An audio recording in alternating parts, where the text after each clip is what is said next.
sedang meneliti. Gimana caranya? Belum diumumkan. 416 ini belum diumumkan.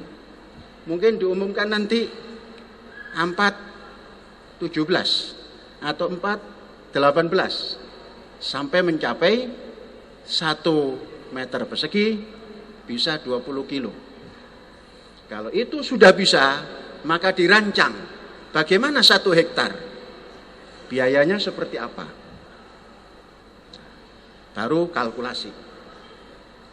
Nah, semuanya ini dinaungi oleh LKM. Mengapa LKM? Saya membaca sejarah masjid dari sejak tahun 61 sudah membaca itu sejarah masjid, baik karangan Pak Profesor Abu Bakar Aceh maupun Pak Profesor Hamka. Itu semua menerangkan masjid adalah pusat kegiatan segala macam. Itu sudah tertanam di benak Syekh tatkala seumur kamu kelas 7. Dalam perjalanan hidup Syekh ingin mencari di mana masjid mana yang seperti cerita itu. Ternyata tidak ada satupun masjid yang sesuai dengan yang diceritakan buku itu. Saya hampir menyimpulkan pembohong. Pengarangnya pembohong, hakikatnya pembohong, hampir. Maka saya yakin, harus dicoba sendiri. Kalau belum sendiri mencoba, itu tidak boleh mengatakan itu bohong. Ternyata tukang ngelamun semua yang nulis di buku itu. Sedikit pun masjid enggak punya, apa enggak punya, ngelamun. Seakan-akan. Seakan-akan itu benar apa enggak? Tidak benar, seakan-akan. Seakan-akan itu gunung. Tahu-tahu apa? Kotoran lembu numpuk. Dilihat dari dekat seperti gunung. Nah, ini masjid peranannya katanya sebagai pusat peradaban nonsen. Tidak ada. Yang ada peradaban pungutan uang. Keliling. Kalau itu peradaban memalukan. Maknanya orang yang masuk masjid ini pelit. Diedarkan kotak baru ngasih. Kalau peradaban, mestinya setiap penghuni masjid ini punya rekening khusus untuk ditransfer ke masjid. Itu tidak ada. Saya meneliti Vatikan. Mengapa Vatikan bisa begitu hebat? Ternyata sumbangan ke Vatikan itu tidak melalui kekenceleng keliling yang nanti di ujung sana kekencelengnya 3 tinggal 1, yang 2 entah kemana, yang 1 pun hitungnya rame-rame, ada yang seperti padi ditutupi jerami tadi, hilang 7 karung. Bukan peradaban. Saya melihat dalam penelitian membaca sejarah Vatikan dengan gerejanya itu, semuanya setiap bulan itu rekening masuk dari fulan. Setelah itu didistribusikan kemana-mana sehingga berjalanlah. Saya ketika itu menyimpulkan, masjid itu adanya di Vatikan sana. Di Vatikan. Di sini tempat orang-orang putus asa masjid-masjid itu. Mengapa? Hanya nungkluk, dipaksa ngisi kaleng, keluar selesai. Nah, saya punya pemikiran harus dirombak.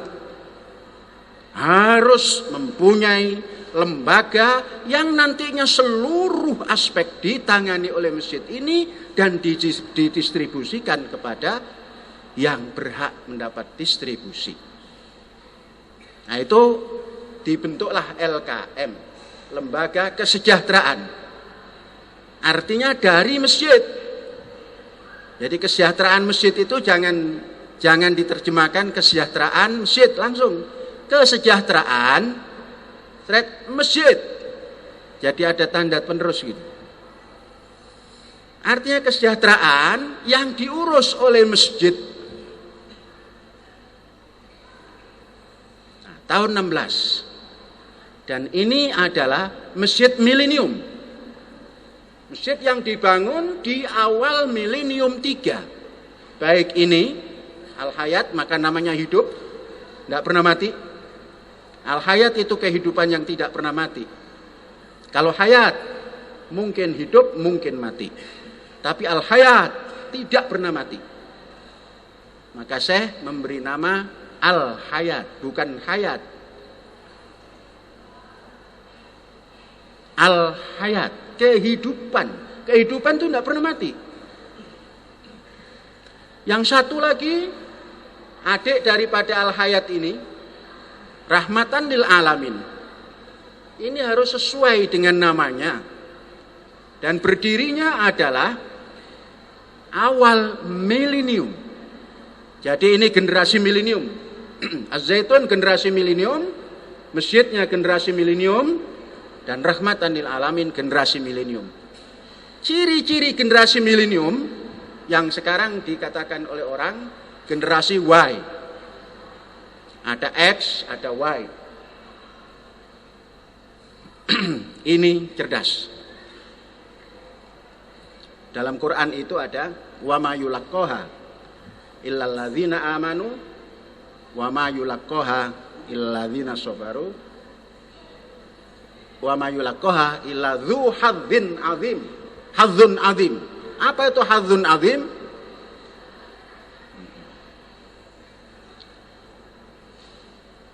Apa namanya? A'dhamu hadzir rajul. Yang pertama aqluhu, thumma ilmuhu, thumma khuluquhu, thumma taqwahu, thumma ikhlasuhu. Generasi milenium. Ciri-cirinya keagungan daripada strata generasi itu yang dimiliki oleh seseorang akluhu, akalnya, bukan okolnya. Kalau ini bisa dilatih, pap, mukul orang, nyelentik orang. Ini pemuda-pemuda kita ini masih ada saja yang ngepret orang. Akluhu. Kalau akalnya ini bisa dibimbing, maka ininya tajam bukan untuk nyodok, tajam untuk menulis.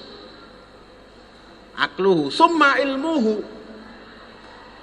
Karena akalnya sudah diarahkan pada yang baik, maka ilmunya keluar. Setelah begitu khuluquhu, budi pekertinya. Setelah khuluquhu, takwahu, kemampuan mendekati Tuhan Yang Maha Esa dengan caranya. Cara mendekati Tuhan Yang Maha Esa itu bukan hanya sholat 5 waktu, bukan. Itu gampang dilakukan. Pendekatan pada Tuhan Yang Maha Esa itu satu langkah. Ainama tuwallu fasamma wajhullah. Satu langkah mengingat, satu langkah ini diawasi oleh Allah. Itu yang namanya takwahu. Summa ikhlasuhu. Ikhlas itu apapun yang terjadi jalan terus, jalan terus. Itu generasi milenium. Jalan terus ke depan, pantang mundur. Nah, kita lahir di generasi milenium. Az-Zaitun lahir, LKM lahir, masjid-masjidnya lahir, santri-santrinya lahir di generasi milenium. Ayo kita isi. Apa tadi?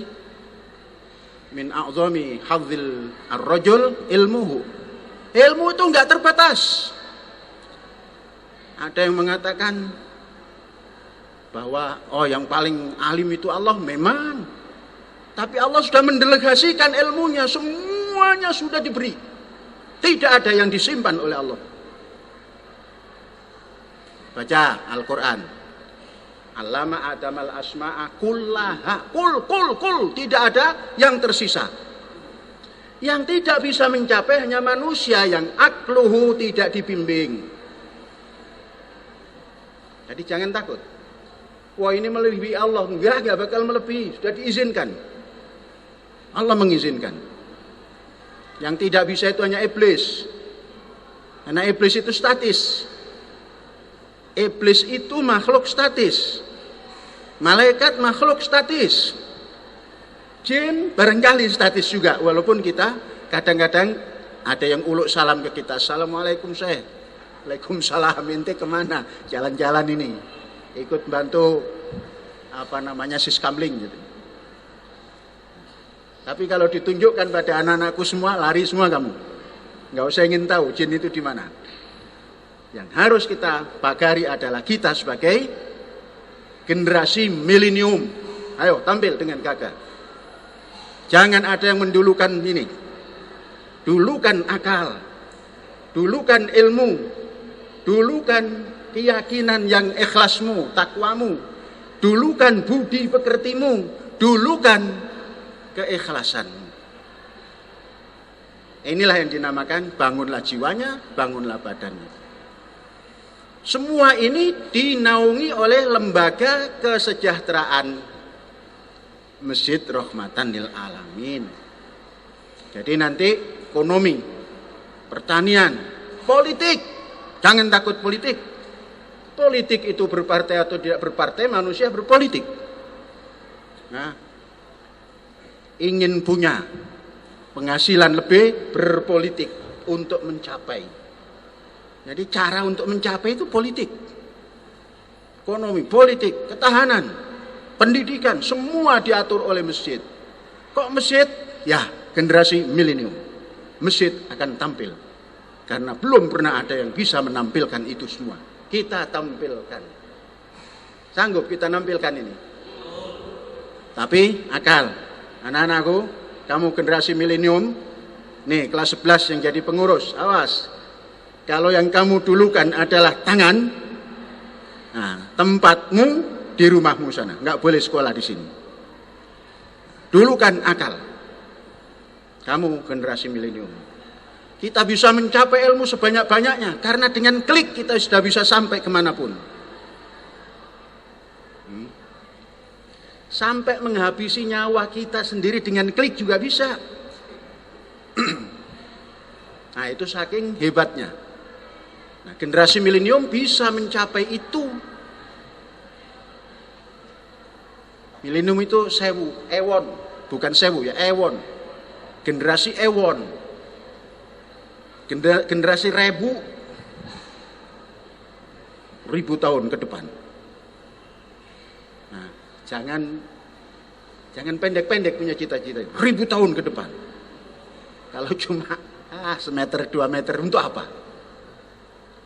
Semeter atau 2 meter itu adalah batas kehidupan. Tutup, selesai. Sana, depan. Udah, fungsi masjid itu begitu. Dan sedang kita lakukan.